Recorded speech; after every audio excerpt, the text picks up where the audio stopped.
আসসালামু আলাইকুম রহমতুল্লাহি ও বারাকাতু। আমি বাংলাদেশ থেকে মোহাম্মদ ইউনুস বলছিলাম। আপনি কে বলছেন? Hello, hello.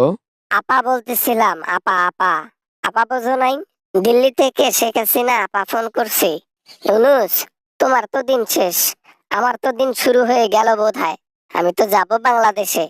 আইসেন আইসেন, সমস্যা নাই। বাংলাদেশে তো আসবেন, জন্মস্থান আপনার বাংলাদেশ। অবশ্যই বাংলাদেশে আসবেন।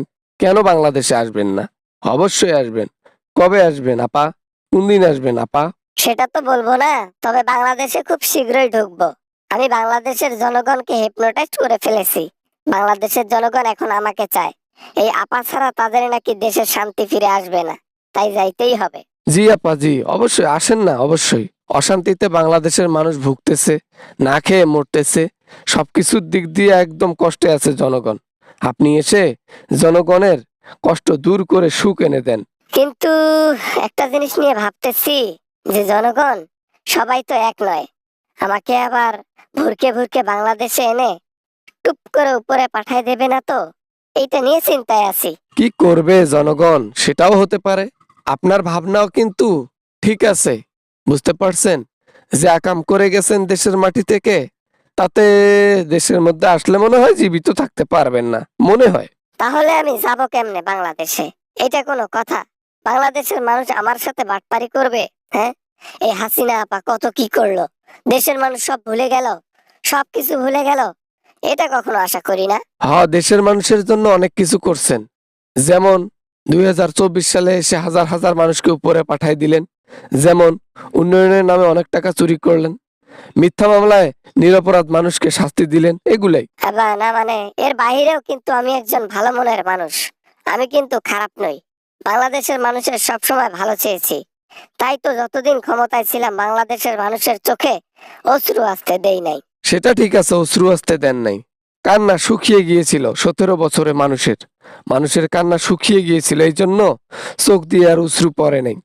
মানুষ খুবই কষ্টে ছিল তুমি যখন ক্ষমতায় ছিলা। ইউনুস, এটা তোমার ভুল কথা। ভুলভাল কথা বলে এইভাবে খারাপ ইঙ্গিত করবা না, বলে দিলাম। জনগণ আমাকে ভালোবাসে, কেউ আমাকে অপছন্দ করে না। আর রইল চোখের পানির কথা, সেটা তো একদম বানোয়াট মিথ্যা কথা। আমি কি একাই বলি যে দেশের মধ্যে অশান্তি ছিল? দেশের মধ্যে চোর বাটপারেরা বড় বড় গদি নিয়ে বসেছিল। আমি তো একাই বলি না, পুরো দেশবাসী বলতেছে। তাদের কথা মিথ্যা হবে? তাদের পকেটের টাকা ফাঁকা কইরা নিজের পকেটে টাকা পুরেছো। তাদের পকেটের টাকা ফাঁকা কইরা নিজে টাকার পাহাড় গড়েছো। সবগুলো নেতা চোর ছিলা। তারা এখন দেশে নাই। কেন নাই? ওই যে অপরাধ করছে, এই জন্য পালাইছে। না না, সবাই চুরি করে, আমি তো আর অস্বীকার করি নাই। ক্ষমতা পেলে সবাই চুরি করে। আপনি ক্ষমতায় আছেন, আপনার কি মনে হয় আপনি চুরি করেন না? অবশ্যই আপনিও চুরি করেন। আমার মনে হয় তো এটা, আপনিও চুরি করেন। আরে আপা, সবাই কি আপনার মতো ভাবলে হবে? হ্যাঁ, সবাই কি আপনার মতো চোর? নিজে চোর জন্য সবাইকে চোর ভাববেন? এটা ভুল ভাবনা। ওগুলো সব বাদ দেন। দেশে কবে আসবেন সেইটা বলেন আপা। আপনার কথাবার্তা শুনে এখন তো দেশে যাইতেই ভয় লাগতেছে। এই ভয়গুলো এখন কাটাই কেমনে? দেশের মানুষ যদি গুমরে পড়ে আমার উপর, আমার কিছু থাকবে? তাই দেশে যাওয়া ক্যান্সেল। কি এমন বললাম? শুধু বললাম পুরনো হিসেব বাকি আছে। তাই দেশের জনগণ পুরনো হিসাব চুক্ত করে একবারে ফিনিশ করে দেবে। এটাতেই এত ভয়? যাই হোক, ইম্পর্টেন্ট কাজ আছে, দেশে আসলে জানাইয়েন।